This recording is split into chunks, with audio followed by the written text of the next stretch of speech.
예, 안녕하십니까. 김광수 소장입니다. 7월 동영상, 두 번째 동영상을 촬영을 시작하겠습니다. 전체 횟수로는 40회차인데요. 주제는 N약세와 일본의 수출에 관한 겁니다. 첫 번째 동영상에는 한국의 무역수지 흑자 원인과도 거의 비슷한 주제입니다. 이건 역시 경제 단신에서 이미 설명을 한 겁니다. 이제 그 7월 동영상은 어떻게 보면은 경제 단신을 이제 기반으로 해서 만들다 보니까 주제가 전부 유가라든지 환율이 이제 대외 그 무역 수지 수출에 미치는 영향을 중심으로 해서 이렇게 설명이 되고 있는 것 같습니다. 이제 일본의 경우에는 다들 아시는 것처럼 지금 뭐 그 아베노믹스가 계속 지금 이제 진행이 되고 있는데 뭐 효과가 있네 없네 뭐 이렇게 말들이 많죠. 뭐 저 연구소도 시평을 통해서 여러 차례 이미 이제 아베노믹스 뭐 여러 가지 점들에 대해서 이제 설명을 하고 있습니다만, 그러나 어떻게 지금 예전에 비하면 예전에는 미국, 일본, 뭐 유럽, 중국 뭐 이런 순서의 관심도가 그 정도 그런 거였는데 지금은 일본에 대한 관심도가 많이 죽어버렸죠. 지금은 미국, 중국, 유럽, 일본 이런 식으로 바뀌었죠. 어떻게 보면 이제 이미 그 글로벌 그 경제 대국이라는 관점에서 보면 뭐 물론 이제 수치상으로 보면 여전히 일본 경제가 미국, 중국 다음으로 이제 일본이니까 세계 3위의 경제 대국이지만 뭔가 그 체감하는 그런 그 중요도, 영향력 뭐 이런 걸로 보면 어차피 또 유럽권은 이제 통합되어 있으니까 경제권이 그럼 실제로 그렇게 보면 미국, 중국, 유럽 뭐 이렇게 일본 이런 식으로 돼 있죠. 그런데 경제 규모로 보면 미국이 17억 달러, 중국이 10억 달러, 유럽권이 한 뭐 10한 얼마입니까? 2, 3억 달러, 뭐 환율 변동이 심해서 많이 줄었겠지만 달러 표시로 하면 그래도 거의 미국과 비슷한 정도의 규모를 갖고 있고 거기에 비해서 일본은 뭐 지금 한 5조 달러가 안 되는 그런 정도니까 절반 이하죠. 중국의 절반도 채 안 되는 지금 상황이죠. 그래서 그런 것들이 체감적으로 지금 이렇게 많이 좀 이렇게 반영이 되고 있지 않나 그렇게 생각이 됩니다. 그래서 불과 한 2, 3, 4년 전에 비해서 일본 경제에 대한 관심도라 할까 어떤 이런 것들이 확 좀 떨어진 것 같아요. 근데 어쨌든 간에 그럼에도 불구하고 한국 경제가 일본 경제를 이렇게 롤 모델로 삼아서 이렇게 성장을 해왔으니까 그 다음에 또 여러 가지 면에서 일본 경제가 한국 경제와 이렇게 그 좋은 점, 나쁜 점 여러 가지 포함해서 겹치는 면들이 많기 때문에 일본 경제를 쳐다보면은 좋은 점이든 나쁜 점이든 한국 경제의 그 어떤 면들을 예측할 수 있다라는 그런 면들도 있습니다. 그래서 여전히 한국 입장에서는 일본 경제를 좀 이렇게 잘 살펴볼 필요가 있지 않나 생각이 됩니다. 하여튼 이제 일본 경제 관련해서 뭐 조금 많은 변화가 있는데 먼저 이제 그 최대 관심, 아베노믹스의 최대 관심사랄까 할 것 같은 그 핵심 뭐냐면 이제 환율이죠. 엔화 약세 유도죠. 보시면 이제 2007년에 엔화 환율이 달러당 120엔이었습니다. 120엔에서 쭉쭉 떨어져 가지고 2011년에는 80엔까지 떨어졌다가 아베노믹스가 거론된 2012년 후반부터 오르기 시작해서 지금 다시 120엔까지 올라와 있죠. 그러니까 지금 이제 80엔에서 120엔까지 올라와 있으니까 약세 폭으로 치면 한 50%가량 약세 연화 가치가 떨어진 거죠. 절반 것으로 떨어진 거죠. 2007년 수준까지 떨어진 거죠. 근데 이제 어쨌든 이렇게 엔화가 이렇게 지금 이제 약세를 보이는데, 아베노믹스의 핵심은 그 일본은행이 제로금리는 옛날부터 했고, 일본은행이 대담하게 엔화를 막 찍어내가지고 양쪽 확대책을 1년에 막 60조 엔, 70조 엔, 60조 엔, 70조면 1년에 한국 돈으로 치면은 600조 원, 700조 원을 돈을 찍어낸다라는 거죠. 60조 엔, 70조 엔 정도니까, 어마어마한 거죠. 그 미국이 그 QE3 할 때에 얼마를 그 찍어냈었죠? 매월 850억 달러씩 이렇게 찍어냈었죠. QE3 할 때. 850억 달러 뭐 계산하기 전 1000억 달러면은 한 1000억 달러면은 한국 돈으로 100조 원이니까 85조 원 정도 매월 85조 원씩 공급을 이렇게 한다라고 했는데 일본은행의 경우에는 지금 이제 작년 그 2014년 후반 말에 이제 추가로 더 늘려가지고 1년에 한 80조 엔 정도까지 돈을 더 풀어내겠다라는 이제 그런 상태니까 80조 엔이면 한국 돈으로 뭐 800조 그냥 계산하기 편하게 1엔당 10원이라고 치고 그 이제 800조 원 정도죠. 800조 원인데 아까 말씀드렸던 미국 FRB가 한 달에 850억 달러, 한국 원화로 치면은 85조 원 정도라 그랬죠. 얼추 지금 일본은 1년으로 치면 곱하기 12를 하면 한 1000조 원 정도 되죠. 일본은행이 1년에 800조 원 찍어내고 미국 FRB가 1년에 1000조 원 정도 찍어냈죠. QE3 때. 유럽 중앙은행이 지금 월 650억 유로를 이렇게 하니까 달러로 치면은 계산하기 이렇게 1.1 곱하면 거의 미국하고 비슷한 수준. 그러니까 거의 1년에 한 1000조 원 정도 찍어내는 거예요. 그러니까 일본은행이 경제 규모로 치면은 미국이 일본 경제의 3배 이상이고 유럽 경제도 일본 경제의 뭐 3배 가까이 되는 2배 반, 3배 가까이 되는 경제인데 일본은행이 그 양적 확대책으로 찍어내는 통화 공급량이 어마어마하다라는 걸 알 수 있죠. 미국이나 유럽에 비할 바가 안 되죠. 거의 거꾸로 말하면은 미국이나 유럽의 한 2배에서 3배 이상 2.5배에서 3배 정도로 지금 돈을 더 찍어내고 있다라는 소리죠. 이렇게 돈을 찍어내는 목적이 뭐냐면은 엔화 약세를 유도를 하겠다는 거예요. 엔화 약세는 뭐 때문에 유도하려고 했냐? 수출 증대를 통해서 일본 경제를 살려보려고 했다라는 거죠. 그래서 일본 그 아베노믹스 해가지고 일본은행이 그렇게 어마어마한 양적 확대책을 해서 엔화가 달러당 120엔 대까지 올라와서 일단 엔화 약세 유도에는 성공을 했다 이거예요. 뭐 당연히 그렇게 돈을 찍어내니까 엔화 약세는 뭐 당연히 되겠죠. 누가 해도 되겠죠. 그다음에 또 하나 이제 일본 경제 역시 에너지를 전부 수입을 거의 대부분 수입을 하고 있죠. 그래서 일본 경제도 유가에 굉장히 크게 영향을 받습니다. 그래서 7월달 첫 번째 동영상에서 설명했던 것처럼 그 유가 하락이 한국의 그 그 상품 수지 흑자에 어마어마하게 기여를 했었죠. 일본 경제도 유가가 당연히 일본의 그 수출입에 상당히 영향을 미쳤을 거라는 겁니다. 그러니까 두바이 유가를 보면 40%가량 하락했죠.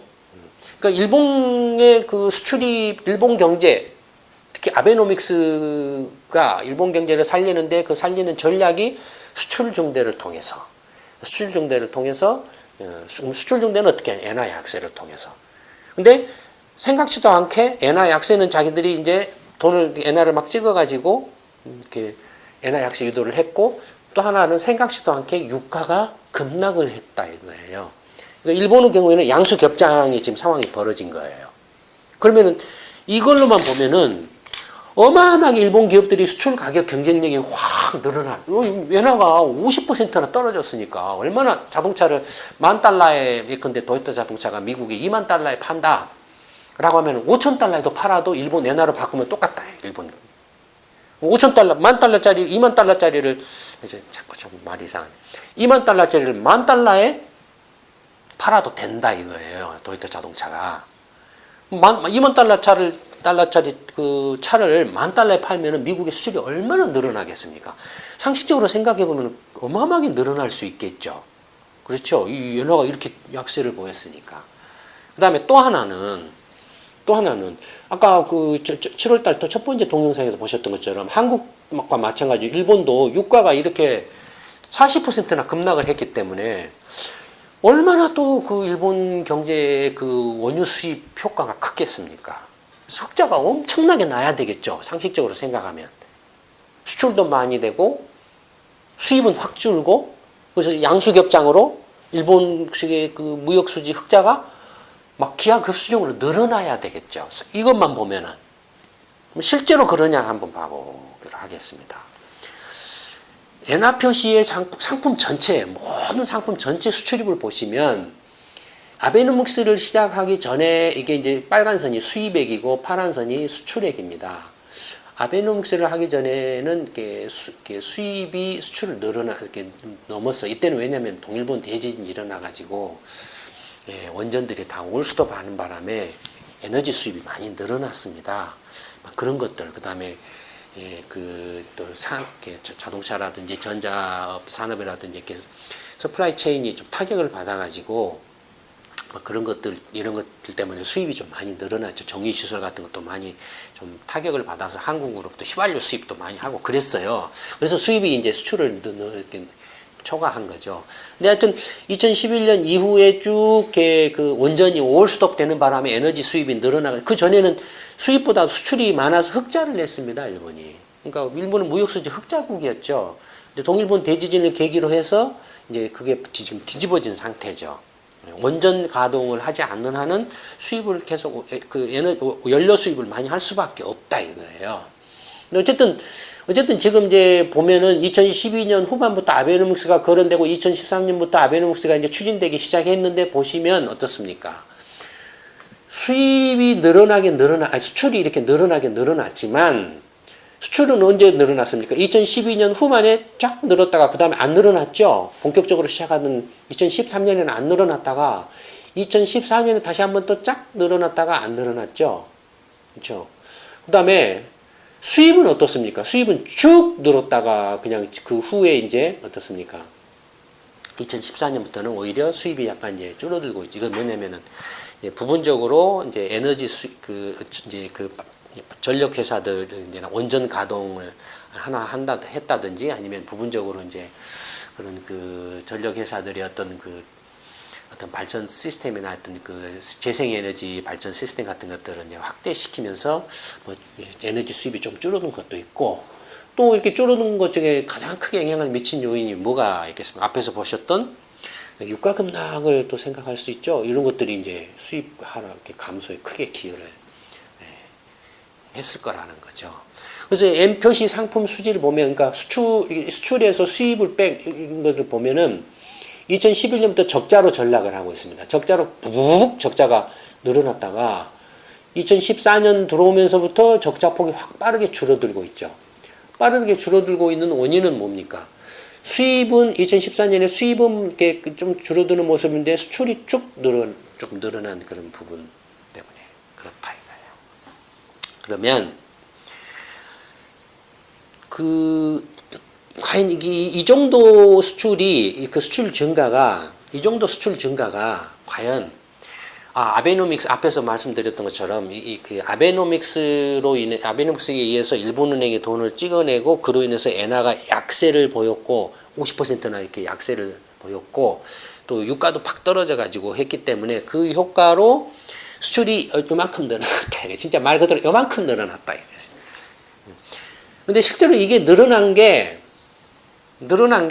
실제로 늘어난 거냐 이거예요. 한번 이제 실제로 늘어난 건지 아닌지를 한번 살펴보기로 하겠습니다. 이건 엔화로 표시한 수출입액을 나타냅니다. 똑같은 수출입인데 엔화가 아니라 달러로 바꿔서 표시를 해보면 어떻게 되느냐. 달러로 바꿔서 표시를 해보면은 똑같은 건데 어떻습니까? 이게 수출입니다. 달러로 바꿔놓고 보면은 어떻습니까? 줄어들었죠. 달러로 바꾸는 수출은 오히려 줄어들고 있죠. 안 늘고 있습니다. 수입은 명확하게 줄어드는 효과가 나타나죠. 달러로. 일본도 원유로 달러로 다 수입을 해요. 그러니까 명확하게 나타나요. 근데 이 수입이 이렇게 확 늘어난 것은 뭡니까? 이건 뭘 반영합니까? 달러를 엔화로 바꾸는 과정에서 일어난 현상이라고 봐야 되죠. 달러 수출은 안 늘어나고 있는데 달러 수출은 안 늘어났는데 여기서 안 늘어났잖아요. 엔화로 바꿔놓고 보니까 마치 수출이 늘어난 것처럼 보였다 이거예요. 이건 뭐 때문에 그렇냐라는 겁니다. 엔화의 약세, 이거 보세요. 2014년 엔화가 푹 뛰었잖아요. 달러당 105엔 하던 것이 120엔으로 툭 뛰었잖아요. 그러니까 실제로는 일본의 수출이 안 늘었다 이거예요. 안 늘어난 엔화를 찍어가지고 근데 100달러를 수출을 했는데 이전에는 그걸 엔화로 바꾸면은 달러당 100엔 할 때는 100달러면은 얼마입니까? 100엔 하면은 만엔이 되죠.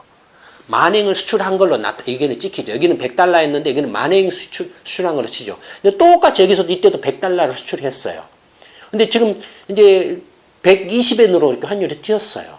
그러면은 100달러가 지금 이제 엔화로 표시한 그 수출액은 12,000엔으로 늘어난 걸로 나타나죠. 그 뭡니까? 착시죠. 안 늘어난 거예요. 착시예요. 이게 눈 가리고 아웅한 착시입니다. 지금 아베노믹스가 엔화 약세 유도가 일본의 수출을 늘려서 일본의 기업들의 어떤 경쟁력을 키우고 그래서 일본 경제를 이렇게 그 살리겠다, 경제를 이렇게 침체에서 이렇게 벗어나게 하겠다라고 하는 그게 착시라는 겁니다. 달러 수지, 상품 수지를 보면은 이렇게 그 수출에서 수입을 이렇게 빼면은 보시는 것처럼 이제 이렇게 움직이는 양상은 이렇게 똑같습니다. 똑같은데 그냥 상대적이니까 같은 똑같은 금액이 곱해지는 거니까. 그러나 이걸 보시면은 이게 이제 일본의 그런 문제는 뭐냐면은 만약에 일본 기업이 미국의 도요타 자동차가 미국의 자동차를 수출할 때 엔화로 수출을 한다라고 하면 엔화로 수출을 근데 미국에다가 엔화로 도요타 자동차 한 대 200만 엔 수출을 한다라고 하면은 200만 엔 수출을 한 것을 뭐 엔이 달러당 100엔이든 120엔이든 관계없이 200만 원에게 수출을 하겠죠. 어차피 그걸로 자기들 수지를 맞추고 있으니까 엔화로 수출을 한다라고 하면 그 엔화로 다 이렇게 수출을 하고 엔화로 수입을 한다라고 하면은 일본의 수출입 변동을 파악할 수 있는 수출이 늘어났다 줄어났다를 파악할 수 있는 게 이 도표가 맞죠. 엔화로 수출을 한다라고 하면.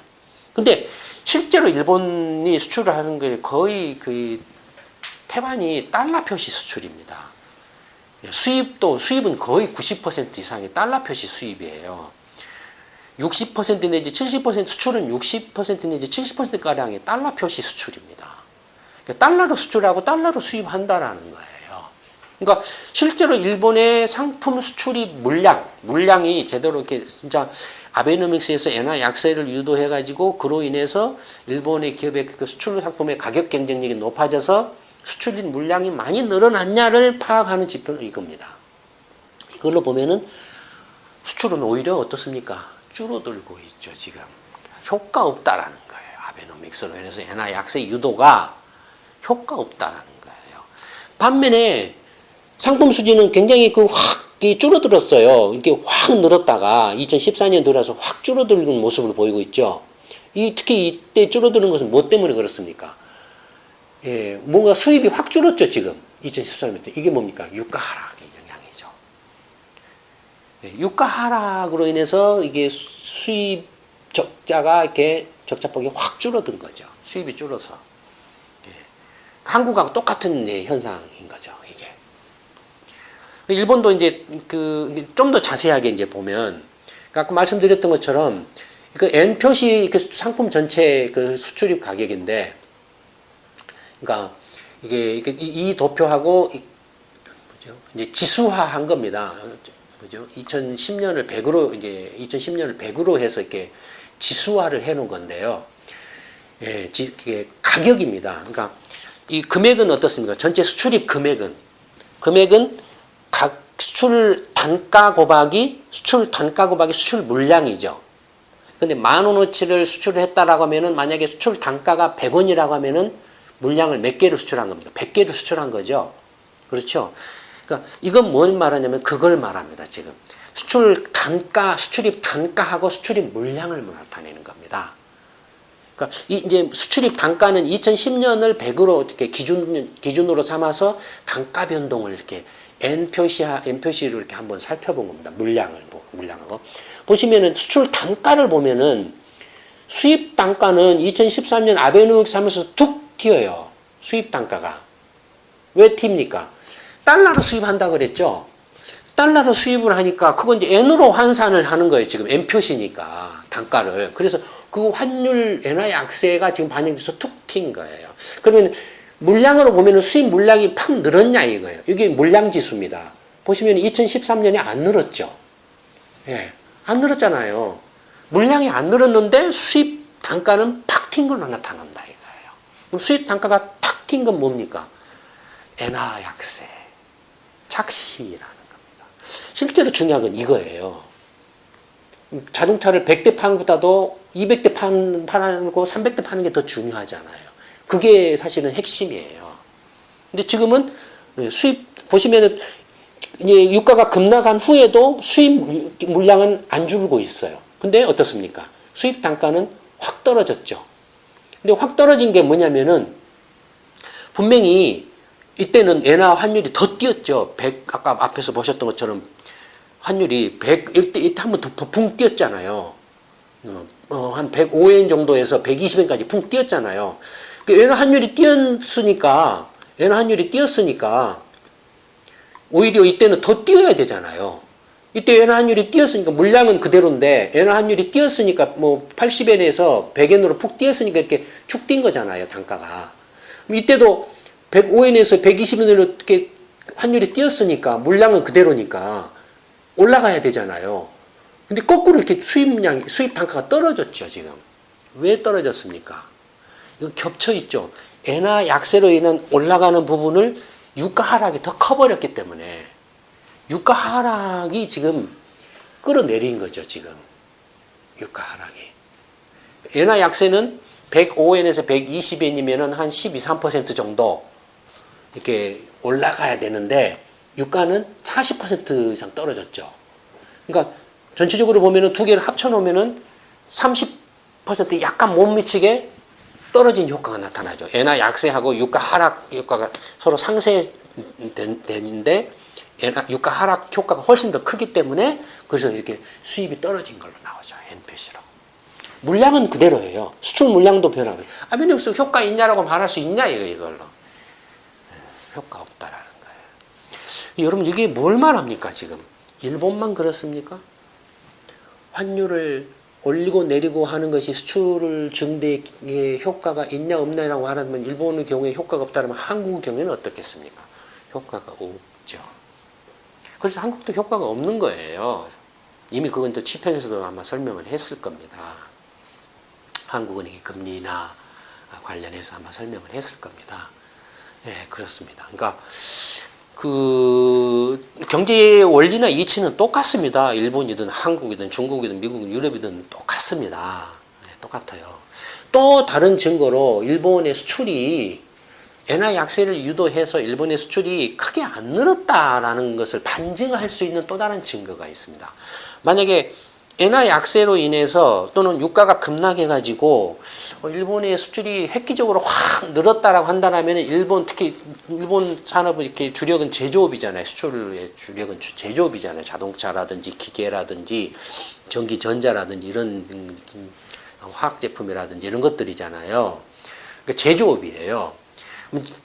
아베노믹스로 인해서 엔화가 80엔에서 120엔까지 절반 정도의 가치가 뚝 떨어지고 그로 인해서 수출이 획기적으로 많이 늘었다라고 하면 일본 제조업의 산업 생산이 어떻게 돼야 됩니까? 많이 늘어나야 되죠. 가동률은 어떻게 돼요? 가동률도 높아져야 되죠. 그렇죠. 근데 실제로 일본 제조업의 산업 생산 추이를 보면은 전혀 변화가 없습니다. 전혀 변화가 없어요. 가동률도 전혀 변화가 없습니다. 가동률도. 이건 뭘 말하냐면 물론 이제 이때 좀 반짝하고 좀 줄어들고 하는 것은 소비세 인상의 영향입니다. 그러니까 이걸 평준화하면은 변화가 없다라는 거예요. 이건 뭘 말합니까? 아베노믹스에서 약세를 유도하고 그걸로 인해서 일본의 수출 증대에 효과가 없다라는 걸 지금 보여주고 있는 겁니다. 예. 똑같이 이제 그다음에 이제 그 유가 하락이 그러면 일본 경제에 어느 만큼 이제 그 일본 수출입 무역 수지 개선에 이렇게 효과를 내고 있느냐? 또 한국 첫 번째 7월달 첫 번째 동영상과 똑같은 방식으로 이제 분석을 한 겁니다. N 표시의 이제 비석유 제품의 N 표시 수출입을 나타내고 있습니다. 보시면은 이게 빨간 게 이제 수입이고 파란 게 수출입니다. 그러니까 비석유 제품의 경우에는 2013년부터 수출도 약간 늘어나고 수입도 약간 늘어나는 걸로 나타나고 있죠. 근데 이걸 달러 표시로 바꿔놓으면은 비석유 제품을 보면 수출의 경우에는 주르륵, 수입은 약간. 수출이 더 주르륵이죠.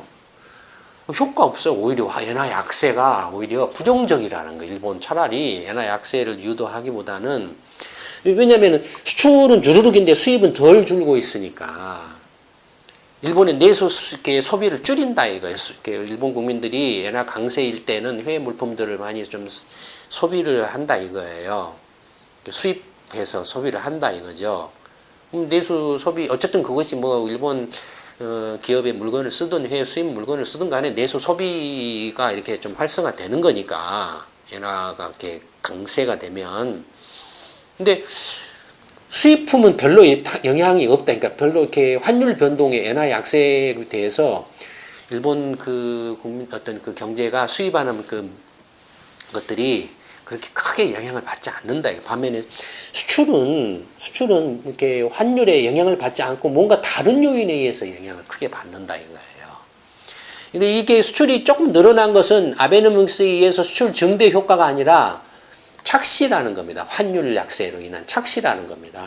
앞에서 비석유 제품, 자동차라든지 전기, 전자라든지 뭐 이런 것들, 기계 제품이라든지 착시라는 거예요.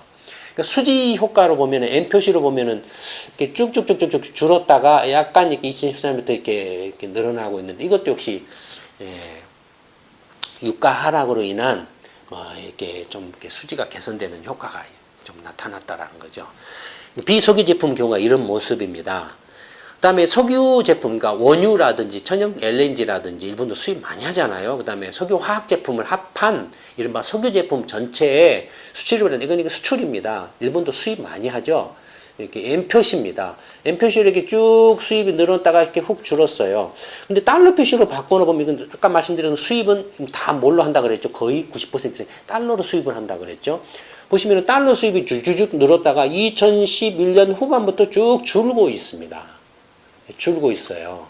동일본 대지진 난 직후에 조금 이렇게 늘었다가 그 후에 이제 어느 정도 진정되면서 이렇게 확 줄고 있어. 특히 2014년 후반에는 유가 급락 영향으로 확 줄고 있죠. 달러 표시로. 근데 이걸 M 표시로 이렇게 바꿔보면은 어떻습니까? 이게 2014년 초까지 이렇게 그 M 표시의 수입이 석유화학 제품 수입이 이렇게 늘어났다가 그 후에 좀 줄어드는 걸로 이렇게 나타나고 있다라는 거죠. 이게 다 엔화 환율에 의한 착시라는 겁니다. 실제로는 지금 수입은 달러 표시 수입은 이렇게 줄어드는데 2014년 후반에는 유가 급락 효과로 확 줄어드는 모습을 보이고 있다. 그래서 일본의 석유 제품의 어떤 그 수지 개선 효과가 유가 급락으로 인한 수지 개선 효과가 조금 이렇게 엔화 약세로 인해서 상쇄되고 있다 이거예요. 앞에서 말씀드린 것처럼 원래는 엔화가 강세를 계속 유지를 했더라면은 이 M 표시 수출입도 더 훨씬 줄었어야 됩니다. 훨씬 줄었어야 되는데 예컨대 이 정도 줄었어야 돼요. 이 정도 줄였어야 되는데 지금 이 정도밖에 안 줄었다 이거예요. 엔화 약세 때문에. 그러면 이 정도 확 줄면은 이 M 표시 석유 제품의 수지도 이만큼 늘어난 게 아니라 한국처럼 이렇게 늘어나야 된다 이거예요. 원래는 그래야 된다. 이거 어떻게 보면은 일본이 엔화 약세로 인해서 이렇게 그 아베노믹스는 엔화 약세 유도 정책으로 인해서 유가 급락의 효과를 상쇄시켜 버리는 결과적으로는 좀 어리석은 결과를 낳고 있다라는 거예요. 결과적으로는 유가 급락의 효과를 최대한 살려야 되는데 오히려 엔화 약세 유도 정책 때문에 유가 효과를 죽여버리는 그런 부작용을 낳고 있다 이겁니다. 어리석죠 이런 것들이. 그러니까 이게 정책을 할 때 상당히 이런 점들이 어렵습니다 사실. 이런 것들이 어려워요. 그냥 내가 뭐 이렇게 경제학 교과서 좀 보고 내가 공부 좀 뭐 했다라고 그래서 경기 안 좋으면 금리 좀 내리고 경기 좋으면 금리 올리고 그런 거 아닙니다. 그런 것 같으면은 누가 미쳤다고 이렇게 생고생하면서 죽으라고 공부하고 또 이렇게 실제로 이렇게 많은 그 현실 경험이나 어떤 그 이렇게 경륜을 쌓겠습니까? 결코 쉬운 게 아니에요. 개나 소나 아무나 이렇게 뭐 이렇게 국회의원 빼치다고 대통령도 이마박에 이렇게 사기쳐가지고 대통령 해먹고 뭐다 해서 내가 나라 경제 한다라고 한 게 아니죠. 여러분들 개나 소나 의사 합니까? 개나 소나 의사 하면 그건 뭡니까? 다 돌팔이죠. 마찬가지예요. 가장 중요한 경제 문제가 가장 중요하고, 그래서 경제 문제를 이렇게 해결할 수 있는 사람은 그런 돌팔이 정치꾼들이 아니라 저죠. 또 옆으로 가면 시간 또 낭비되니까. 마지막으로 이제 일본에 그러면은 왜 그 아베노믹스에서 엔화 약세를 유도했는데도 불구하고 수출이 안 늘어나느냐, 실질적으로. 그걸 한번 살펴보자 이겁니다. 일본의 3대 수출 품목을 보면은 크게 자동차하고 기계하고 전기전자 제품입니다. 가장 수출이 많은 게 자동차였고, 예전에는 전기전자 제품이었어요. 근데 전기전자, IT 산업이 일본이 거의 그냥, 박살이 나는 바람에 이제 기계류한테 밀려버렸어요, 지금. 근데 보시면은 이거 다 달러 표시입니다. 달러 표시인데 그 달러 표시 자동차 수출을 보면 파란색이 수출이고 빨간색이 수입입니다. 보시면은 2012년부터 자동차 달러 표시 수출은 줄고 있습니다. 줄었다가 이렇게 멈췄다가 좀 다시 줄고 있는, 전체적으로 보면은. 그래서 그 달러 표시 자동차의 그 상품 수지를 보면은 이렇게 줄고 있죠. 이 상품 수지 같은 경우는 이렇게 다 자동차 하나만 놓고 보면 일본은 분기별로 300억 달러의 흑자를 내고 있죠. 그러니까 자동차 산업이 일본 경제, 수출 산업, 일본 산업 전체, 일본 경제 전체 또는 일본 수출 산업 전체 어마어마한 비중을 차지하고 있죠. 그러니까 일본은 자동차 산업이 밀려버리면 망합니다. 망해요. 그러니까 마지막 보루예요, 자동차 산업이, 일본은. 거의 모든 일본의 산업들이 자동차 산업하고 연관관계를 갖고 있을 정도로 어마어마합니다. 그러니까 분기별로 이렇게 수지 흑자가 이 정도니까 엄청난 거죠.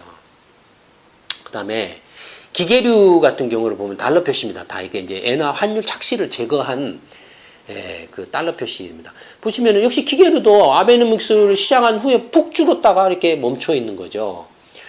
근데 수지도 이렇게 확 줄었다가 더 이상 안 줄고 이렇게 멈춰 있는 겁니다. 그러니까 요컨대 아베노믹스하고 관계없이, 엔화 약세하고 관계없이 일본 경제, 특히 수출 산업의 어떤 경쟁력이라는 면에서 봤을 때 환율에 관계없이 뭔가 구조적인 원인이나 요인이 지금 있다라는 거예요.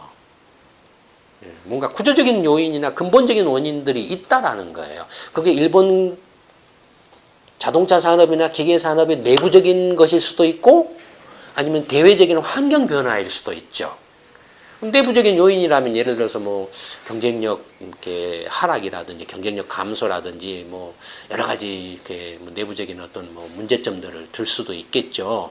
대외적인 환경 변화라면은 예를 들어서 이제 예전에 일본만 생산할 수 있었던 것을 한국이나 대만이 이제 기술력을 붙여가지고 온다든지, 아니면 중국이 이제 또 기술력을 붙여가지고 똑같이 만들어낸다든지 해서 밀리는 세계 그 수출 시장에서 가격 경쟁이나 어떤 품질 면에 있어서 이렇게 별로 차이도 없고 가격 면에서 밀리는 그런 구조적인 변화가 지금 이렇게 반영되고 있는 거라고 이렇게 볼 수 있다라는 거죠. 이런 구조적인 변화로 인해서 이런 현상이 일어난다, 수출이 줄어드는 현상이 일어난다라고 하면 백날 금리를 내리고 일본은행이 백날 엔화를 찍어내고 일본은행이 백날 돈 아베노믹스로 인해서 엔화를 약세를 유도한다 한들 해결되지 않는다, 개선되지 않는다 이거예요. 이 구조적인 문제를 해결하는 방법을 찾아내지 않는 한은 문제 해결 안 된다 이겁니다. 극적인 게 이제 IT 산업, 일본의 전기전자 산업 보시면은 그 2007년부터 이렇게 쭉 그나마 가까스로 버텨오다가 이제 아베노믹스가 시작한 시점부터 주르르르륵 또 밀려버리고 있죠. 수출마다 줄어들고 있죠. 오히려 반대로 수입은 꾸준히 늘어나고 있죠. 정말로 2000년대 초까지만 해도 90년대 뭐 말할 것도 없고 2000년대 초까지만 해도 일본의 주력 산업이 자동차하고 IT 산업이었습니다. 이 두 개가 다 거의 일본의 수출하고 흑자를 결정할 정도로 어마어마했어요. 이 수출에서 수입을 뺀 전기 IT 산업 품목의 그 수지를 보시면 어떤 거의 적자 상태에 지금 빠지려고 하고 있죠. 그 2007년만 해도 분기별로 한 150억 달러까지 흑자를 냈던 게 불과 한 7, 8년 사이에 주르르르르륵 밀리면서 지금 적자에 빠지려고 하고 있죠. 일본의 IT 산업의 몰락을 반영하고 있다. 이게 환율 엔화 약세 유도한다고 그래서 이 IT 산업이 벌떡 일어나서 다시 되살아나겠느냐 이런 거죠.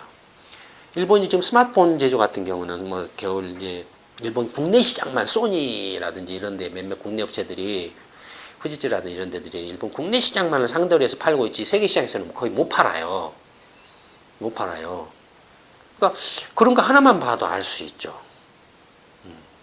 경쟁력을 잃어버렸다 이거예요. 그러면은 엔화 약세를 한다 그래서 그러면 일본에 뭐 소니가 벌떡 일어나서 되살아나냐 이거예요. LCD 그리고 샤프가 지금 거의 시체 상태나 마찬가지인데 계속 공적 자금 넣어주고 뭐 이렇게 구제 금융도 해주고 하는데도 어쨌든 지금 안 된다 이거예요. 그러면은 샤프가 안 되는 이유가 뭡니까? LCD가 안 되는가? 당연히 첫째는 한국이나 대만 LCD 업체한테 확 밀려버렸고 이미 2000년대 들어오면서부터 가격 경쟁에서 밀려버렸고 그다음에 중국 업체가 이제 또 치고 들어온 2005년부터 이제 일본 업체들이 한국 대만 업체들한테 밀리기 시작했고 2010년부터는 중국 업체들이 신생 업체들이 막 치고 들어오니까 이제 한국 대만마저도 중국 업체들한테 지금 휘청거릴 지경이네. 그럼 일본은 어떻게 되겠습니까? 시체가 되겠죠. 샤프가 그게 시체가 된 거예요 지금.